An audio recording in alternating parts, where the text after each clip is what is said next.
So guys, as we are talking about religion again and again, तो मैं फिर से दोहराना चाहता हूँ कुछ बातों को कि रिवर्जन क्लोनिंग लैब्स पर काम करने जा रहा है और डायग्नोस्टिक लैब्स पर काम करने जा रहा है। यहाँ करीबी जितने भी फार्मर्स हैं, अगर आपको अपने जानवर के अपने एनिमल्स के टेस्ट करवाना होते थे तो आपको बड़े शहरों का रुख करना पड़ता था, जिसमें काफ़ी सारा वक्त भी लगता था और काफ़ी सारा स्ट्रेस भी होता था। सो आपके करीबी इलाके में रिवर्जन एक डायग्नोस्टिक लैब डेवलप करने जा रहा है और यकीनन आप तमाम लोग दूसरों की हौसला अफजाई कर सकते हैं जो दूर के इलाकों से आए हैं और यहाँ के इलाके के लोग हैं, करीबी इलाके के लोग हैं। आपके लिए सहूलत है तो आपको खुश होना चाहिए। मैं चाहता हूँ कि इस पर ताली बजनी चाहिए। और जर्मन, ऑस्ट्रेलियन, अमेरिकन और चाइनीज सीमेंस आपको वन विंडो ऑपरेशन के तहत यहाँ से मिल जाएगी, जो मेरा ख्याल पहले शायद पाकिस्तान में कहीं भी नहीं है। बल्कि मुझे डॉक्टर साहब बता रहे थे कि पूरी दुनिया के अंदर वन विंडो ऑपरेशन जो है डेयरी इंडस्ट्री के, वो बहुत ही कम कंट्रीज़ के अंदर फंक्शनल है। तो आइंदा दिनों के अंदर रिवर्जन और ये प्लेस जो है एक वन विंडो ऑपरेशन के तहत काम करेगी। यहाँ से तमाम आपको सीमेंस भी मिल जाएंगे, डायग्नोस्टिक लैब्स भी होंगी, क्लोनिंग लैब्स भी यहाँ पे डेवलप हो जाएंगी इंशाल्लाह। और इस पर मज़ीद रोशनी डालने के लिए मैं दावत देना चाहता हूँ director technical doctor Asadullah Khan साहब को। प्लीज़ तशरीफ लाइए और इन तमाम टेक्निकल बातों को आप हमारे फार्मर्स को बताइए।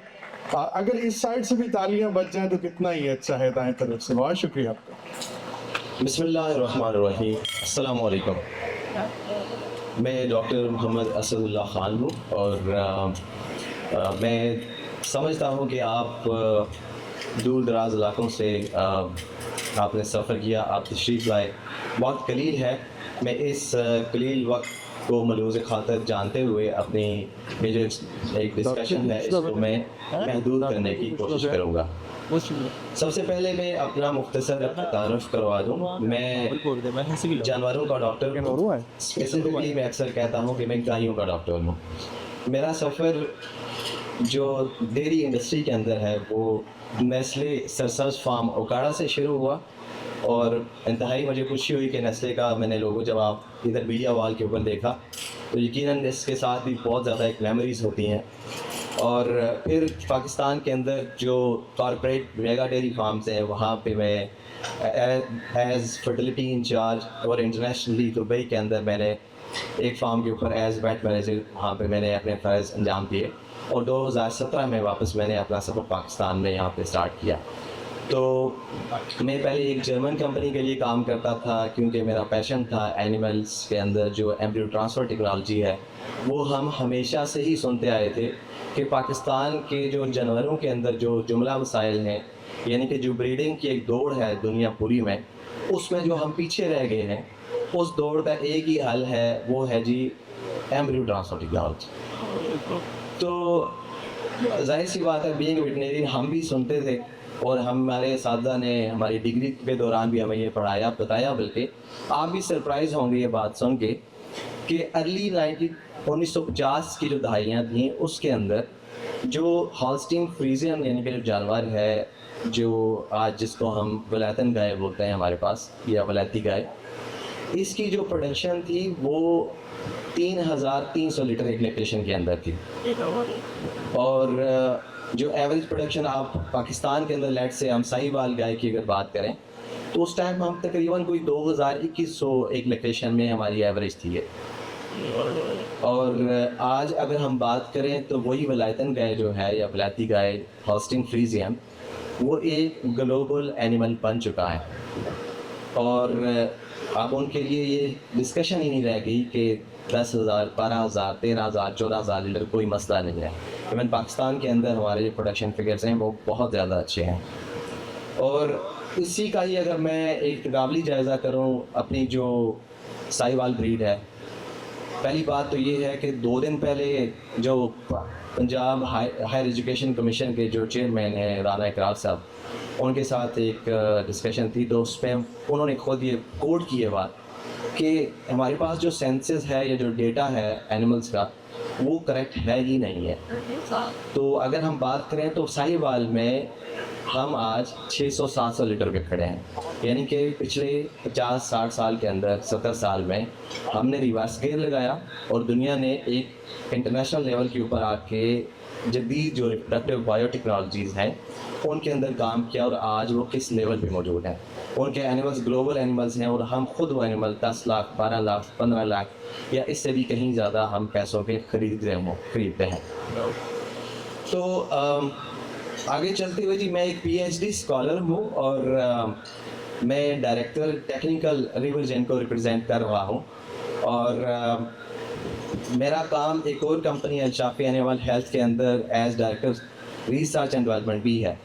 तो आप वहाँ मीडिया वाल पे देख सकते हैं। तो यकीनन ये मेरे लिए एक बहुत खुशी की बात है, एजाज़ की बात है। मैं बहुत शुक्रगुज़ार हूँ मियाँ अनवर साहब का और मियाँ हुसाम साहब का कि उन्होंने ये एक अपॉर्चुनिटी दी कि हम इस एक जो उनका डेली का विज़न था उसको हम आगे लेके जा सकें। तो मैंने इंटरनेशनली जी, मैं एनिमल्स की सिलेक्शन के लिए ऑस्ट्रेलिया कंसेक्यूटिवली पिछले कुछ सालों से जा रहा हूँ। वहाँ पे सिलेक्शन के जुमला जो मराइल होते हैं और डेफिनेटली वो हम देखते हैं। पाकिस्तान के अंदर फार्मर्स को अगर सिलेक्शन करनी होती है तो डिफरेंट जो बड़ी डेयरी फार्म्स जैसे कि JK डेयरीज एनिमल सेल करता है या उसके अलावा बाकी जो फार्म्स हैं वहाँ पे भी मैं सिलेक्शन एनिमल्स की करता हूँ। तो जो रिप्रोडक्टिव बायोटेक्नोलॉजीज़ जिसकी मैंने बात की, एनिमल ट्रांसफ़र टेक्नोलॉजी जो है, इसके अंदर जी काम 2017 से जो है वो हम पाकिस्तान में कर रहे हैं ऑफ एंड ऑन किसी न किसी लेवल के ऊपर। और अमेरिका से जी मैंने 2023 में एक ट्रेनिंग वहाँ से की, फिर साउथ डकोटा से 2024 अमेरिका से ही मैंने एक ट्रेनिंग की जिसमें मेरा पार्ट 1 क्लोनिंग का जो है वो मेरा कंप्लीट है। और इस विज़न को जब मैंने वापस आके पाकिस्तान में मैंने मियाँ हुसाम साहब से मेरी सरीना होटल इस्लामाबाद में एक डिस्कशन हुई, तो उन्होंने कहा जी कि मैं ऑलरेडी एक डेयरी का जो एक सेटअप है उसको कर रहे हैं, तो हम चाहते हैं कि पाकिस्तान जो एक कंट्री है हमारे इसके मतलब एक कुछ एज इस कंट्री का पेंट्री आर्ट एक इस कंट्री के लिए होते हुए हमारे कुछ फ़राइज़ हैं, तो हम भी इस मुल्क के लिए कुछ करना चाहते हैं। तो क्यों ना ये जो इंटरनेशनल सारा जो सिस्टम वहाँ पे आप बता रहे हैं तो हम यहाँ पे भी शुरू करें इसको। तो मेरे लिए एक एजाज़ की बात थी क्योंकि मैं एज़ ब्रीडिंग कंसल्टेंट इस डेयरी फार्म के साथ 2023 से मुंसलिक था। तो हमने इन ऑपरेशंस का बेसिकली यहाँ पे मियाँ साहब के साथ हमने शुरू किया और जब हमने मज़ीद डिस्कशन की तो हमने ये पता चला, जैसे इन्होंने बताया, कि एक जो डायग्नोस्टिक लेबॉर्ट्री, क्योंकि हमेशा साउथ से हमें ये इशू आता है कि जब हम फॉर एग्ज़ाम्पल फार्मर फ़ोन करते हैं, पूछते हैं जी कि मेरे फार्म पे ये मसला है तो उसका क्या हाल है। अब ज़ाहिर है बीइंग ए डॉक्टर हम क्या कहते हैं कि हमें कुछ टेस्ट रिक्वायर्ड होते हैं कि जी हमें इस टेस्ट की आप रिपोर्ट बता दें, उसकी बुनियाद के ऊपर हम आपको बता सकते हैं कि ये क्या पॉसिबली मसला हो सकता है। फॉर एग्ज़ाम्पल फार्मर कहता है जी कि मेरे एनिमल गबन नहीं हो रहे, खून का एक टेस्ट है उसकी रिपोर्ट चाहिए होती है। तो हम जब भी सैंपल मंगवाते थे लाहौर, तो अक्सर वो बसों के ऊपर सैंपल भेजते थे तो रिज़ल्ट्स के अंदर बहुत वेरिएशन आती थी, समझ नहीं होती थी कि अभी हम उसका क्या बेहतर हल दे सकें। तो मियाँ साहब से जब मैंने डिस्कशन की तो उन्होंने एक इसके लिए तजवीज़ किया जी कि हम इस डेयरी फार्म के ऊपर एक पहले लैब यहाँ बनाते हैं, फिर हमने ऑलरेडी जिसके ऊपर काम स्टार्ट कर दिया है बहावलपुर के अंदर एक public diagnostic veterinary diagnostic laboratory, state of the art laboratory यहाँ पे बनाई जा रही है, जो कि जो भी इलाका हाजा के लोग हैं उनके लिए उसके अंदर जो है वो टेस्टिंग सहूलियात मैसर होंगी। और फ्यूचर में हम विजन रखते हैं कि इसकी जो दूसरी ब्रांचेज़ हैं इस लेबॉर्ट्री की, वो बाकी जो पंजाब के या बाकी हिस्सों में भी इंशाल्लाह हम इनको खोलें। तो आगे चलते हुए, क्योंकि आज जो बेसिक मकसद है इस क्योंकि ये लॉन्चिंग है आज रिवर जेन की। रिवर जेन एक जस्ट एक कोई एनिमल या काउ इंपोर्ट की कंपनी नहीं है। मैं आपको बताता चलूँ कि ये एक कॉन्सेप्ट है। हमने रिवर लाइन डेयरी शुरू की थी जहाँ पे हमने अपना स्लोगन रखा कि वेयर ब्रीड मैटर्स। इसी तरह से आप देख सकते हैं कि हमने ये एक तहिया किया क्योंकि हमने इस मुल्क के लिए कुछ करना है। तो while thinking globally we have to act local. तो हमने ये डिसाइड किया कि आप यानी फार्मर्स के साथ इनके साथ मिलकर जो हमने स्लोगन रखा together towards innovation and excellence, यानी कि इकट्ठे मिलके हमने इनोवेशन और एक्सीलेंस की तरफ जाना है। और उसके अंदर हम इंशाल्लाह यहाँ पे एक स्टेट ऑफ द आर्ट जिसके लिए हमने लैंड बाई कर ली है और इंटरनेशनल यूएसए की एक टॉप ऑफ द लाइन यानी कि पूरी दुनिया की सबसे जो अच्छी कंपनी है उसके साथ हमारा जो है वो कॉन्ट्रैक्ट हो चुका है। इस हवाले से हम पाकिस्तान के अंदर एक एम्ब्रियो ट्रांसफ़र, आईवीएफ और क्लोनिंग की लेबॉर्ट्री बनाने जा रहे हैं और इस तरह की लेबॉर्ट्री पाकिस्तान में इससे पहले मौजूद नहीं है। और वो तमाम सहूलियात जो इंटरनेशनली यानी यूएसए के अंदर, विस्कॉन्सिन मेडिसन के अंदर या टेक्सास में या एवन अगर आप बात करें आयोवा में मौजूद वहाँ के फार्मर को मिल रही हैं, वो इंशाल्लाह पाकिस्तान में हम बहावलपुर से स्टार्ट करेंगे और नेक्स्ट हमारा टारगेट फिर लाहौर और आगे इस्लामाबाद की तरफ है। तो आगे चलते हुए थोड़ी सी बात करूँगा इस जो शिपमेंट है इसके कुछ टेक्निकल मैटर्स के ऊपर। बदकिस्मती से जब भी पाकिस्तान से फार्मर्स की हमेशा शिकायत आती हैं जी कि हम अब सीमन लेने की भी बात करते हैं तो जी मसला ये होता है कि फार्मर हमेशा कहते हैं कि हमें उस क्वालिटी का सीमन, उस क्वालिटी की चीज़ें, जेनेटिक्स नहीं मिल पाती जो कि मिलनी चाहिए। अच्छा, ये मुझे भी बड़ा, मेरे लिए भी सरप्राइजिंग होता था कि जब पिछले साल मैं अमेरिका में था तो हमने वहाँ पे लैब वर्किंग के दौरान में वहाँ पे एक इंटरनेशनल ऑर्गेनाइजेशन है जिसको बोलते हैं नैब, NAAB। नैब क्या करता है कि जितनी पूरी दुनिया के जितने जो बुल्स हैं इंटरपोल के साथ मिलकर उनको रजिस्टर करता है। CDCP एक ऑर्गेनाइजेशन है, उसके साथ क्लोजली काम करता है। तो जो कंपनियां बुल क्रिएट करती हैं उन बुल्स के अंदर रजिस्ट्रेशन और उसके बाकी जुमला अमूर जो है उसको देखता है। अच्छा, यूएसए के अंदर क्योंकि अगर सीमन की एक स्ट्रा जो एक डोज होती है अगर वो आप स्टोर करते हैं 1 महीने के लिए एक सीमन बैंक के अंदर, उसकी जो कास्ट है वो $0.4 सेंट्स है और प्रोसेसिंग कास्ट कितनी है $1.8। तो ये कैसे मुमकिन है कि पाकिस्तान के अंदर हमें 300 रुपये का इम्पोर्टेड सीमन मिल रहा होता है। तो ये मैंने जब इसमें थोड़ा मज़ीद काम किया तो हमें ये पता चला है कि हर बड़ी कंपनी मिलियंस के हिसाब से सालाना जो इजाफी स्टार्स होती हैं जो उनको वैसे खर्चा पड़ रहा होता है वो उसको वो फेंकती हैं उनको, यानी कि ड्रेन ऑफ करती हैं या ले ऑफ करती हैं। तो उसमें क्या होता है कि हमारे जो इम्पोर्टर्स जाते हैं उनको जाके कहते हैं जी हमें जो सबसे सस्ता सीमन है वो दे दें। तो मियाँ साहब से ये डिस्कशन भी हो रही थी तो इन्होंने कहा नहीं, हमने एक्टिव बुल्स लेके आने हैं। तो करेक्शन में थोड़ी सी कर दो, मेरे मौजूद दोस्त ने यहाँ पे बात की कि हम चाइना से नहीं, हम अमेरिका से, जर्मनी से और बाकी दुनिया के जो बेहतरीन ममालिक हैं, ऑस्ट्रेलिया या बाकी जो रीजन्स हैं वहाँ से हम आपको जेनेटिक्स इंशाल्लाह वेरी सून वेरीवर्जन के प्लेटफॉर्म से आपको मिलेगा। और इसी तरह से एनिमल्स के अंदर भी यही बात है। जब एनिमल सिलेक्शन की बात होती है 2000, अब क्यों मैं इस तरह से बता रहा हूँ कि 2006-07 में जो पहली शिपमेंट नेस्ले पाकिस्तान में लेके आया, जो एक डिफरेंट कॉन्सेप्ट था कि फार्मर्स को 2-2, 3-3 जानवर दिए जाएँ ताकि वो उनको पालें, फिर वो नेस्ले को ही दूध दें। वो क्योंकि जाहिर सी बात है उन एनिमल्स की मैनेजमेंट डिफरेंट थी, वो नहीं हो सका। तो वापस वो मेरा जो पहला फार्म, मेरा start of the career Nestle सरसस फार्म था, वहाँ पे वो एनिमल ले आए थे और आज भी वो वहाँ पे उनकी जो आगे जनरेशन हैं मौजूद हैं। तो हमने ये देखा कि पहले 2007 से लेके 2020 तक एज डेयरी का डॉक्टर हम समझ चुके थे कि जो जर्सी एनिमल है वो डेयरी का एनिमल पाकिस्तान के लिए कम से कम नहीं है। तो जब हमने इंटरनेशनल माहिरीन से बात की तो उन्होंने हमें रिसर्च, पब्लिश जो रिसर्च है वो हमें दिखाई कि जो जर्सी एनिमल है वो तो एक पूरी दुनिया में प्रॉफिटेबल एनिमल है। और मैं गुजारिश करूंगा जो मेरे बाद नेस्ले के सर जो अभी आएंगे बात करेंगे तो उसमें वो बताएं कि हमें हमेशा रिवरलैंड डेयरी के ऊपर अगर लेट से हमने यहाँ से 5000 लीटर दूध दिया है तो हमें 5000 लीटर दूध के कभी पैसे नहीं मिले, हमें हमेशा उससे ज़्यादा के पैसे मिले यहाँ से। तो बात में कर रहा था कि फिर हमने जाके देखा तो हमें इस चीज़ की समझ आई कि हमेशा से ही हमें सब स्टैंडर्ड, सब क्वालिटी एनिमल दिया गया पाकिस्तान में। तो फिर हमने क्या किया कि जो जर्सी एनिमल्स खुद रिवर लाइन के ऊपर भी हम लेके आए और डेफिनेटली पाकिस्तान में और एनिमल्स भी आए हैं।